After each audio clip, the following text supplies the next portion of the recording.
बिस्मिल्लाहिर्रहमानिर्रहीम। अस्सलाम वालेकुम। माइक्रोसॉफ्ट एक्सेल की इस वीडियो के अंदर मैं आपको बता रहा हूँ ट्रांसपोज।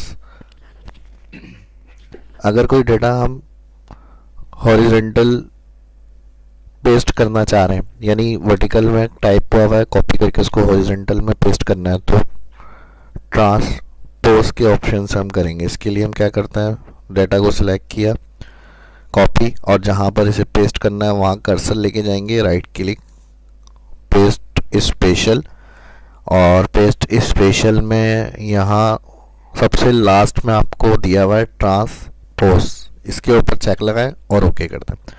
इसी तरह अगर आप वर्टिकल से हॉरिजॉन्टल या हॉरिजॉन्टल से वर्टिकल पेस्ट करना चाह रहे हैं, तो अब ये हॉरिजॉन्टल वाला कॉपी कर लेते हैं, जहाँ पे पेस्ट करना है कर्सर वहाँ लेके जाएं, पेस्ट स्पेशल, ट्रांसपोज पे चेक लगाएं और ओके कर दें।